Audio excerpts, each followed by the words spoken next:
The wonderful Louis Tomlinson. Hi, Louis. Hello, how's it going? Great, thank you very much. You have been extraordinarily busy. Your first solo global tour has just wrapped up. You did over 80 dates across Europe, the US, South America, Asia, Australia. You did a sold-out night at Wembley Arena in London. Are you absolutely exhausted?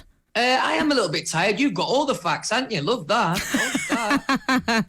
Do you find that when you come back from tour that you need like a big kind of wind down process, or are you like, do you know what, I'm kind of on the high from the tour, let's keep going, let's get on to the next thing? A bit of the latter, really. I mean, I'm going into promo season now for the single and for the album.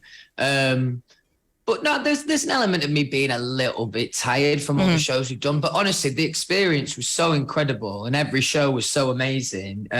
I feel revitalized, really. Good. What a great way to come off the back of a tour and not feel exhausted, feel like, you know what, let's keep going, let's keep up the energy. And I suppose when you compare maybe this tour or this album writing experience to when you were in One Direction, I suppose when you're part of a collective you need to be a little bit more or have a little bit more of a team mentality, whereas when it's solo music you kind of get to say, do you know what, this is exactly what I want to do, I'm going to do it the way I want to do it. It must be quite freeing to be able to just put yourself in, you know, just you and all of you into the songs.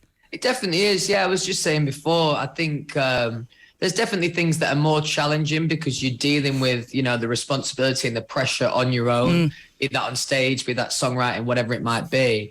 But it does mean that the payoff, the high moments are arguably even higher because you can take full credit for, you know, what it is you've done. How exciting. Now, how you were able to sit down and write song after song after song after song is so impressive to me. I am just about able to write a shopping list. I have no idea how it works. I couldn't have less musical bones in my body. But are you a lyrics and then a melody person, or are you a melody and then lyrics person, or does it all kind of come together as one? I'm mostly like conceptual and lyric, really. Also, I've loved on this album of just working with other artists and kind of, you know, learning from them and getting their experience and their writing experience and have that come across in the songs. But in terms of when we're in the room together, 9 times out of 10, melody will come first. Okay. But before any of that happens, we normally talk about a general concept of what we kind of want to get across and what we want it to sound like and feel like.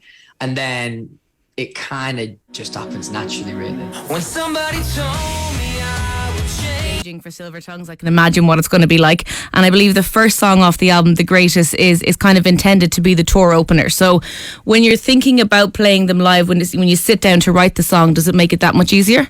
It does for me. That's definitely something that I have found a lot of comfort in. I mean, that's the part of the job that I love the most. That's when you watch these songs come to life. And I'm also blessed because I have such a great atmosphere at the gigs. The fans are up for it at every single gig. So it's just about trying to meet them in the middle with their energy, really. So the album Faith in the Future is out in November? Yeah. Do you get nervous when you're bringing it out, or are you kind of like, you know what, I've put my heart and soul into this, I'm really excited to get it out there, or is it kind of a mixture of both? A mixture of both. I think, you know, of course there's always an element of nerves going into, you know, a new stage in your career and releasing a new album. And all I hope for is the fans think that I'm doing what I should be doing, because that's the feeling that I'm left with after listening to this record. Absolutely. Now, I will be killed if I don't ask you this question, because my colleague and my good friend Orla, who works on the show, right, she's a big One Direction fan, as am I, but I think she pips me to the top ever so slightly. And this question has been bugging her for a long, long time. So the from Made in the AM was History, and this wasn't the plan initially. Seemingly it was going to be Infinity, but you listened to the fans, you decided to change it to History, even though the video for Infinity was filmed. The big question is, will we ever see the video? That's a good question, to be fair.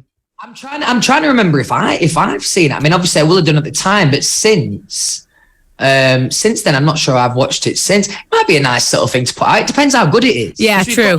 We've got a kind of a decent legacy. We don't need to be putting out videos. Not at all. Okay, well, it's somewhere hiding on some computer somewhere, and one day, hopefully, fingers crossed, we'll get to see it.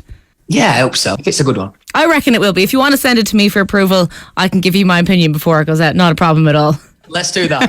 Perfect.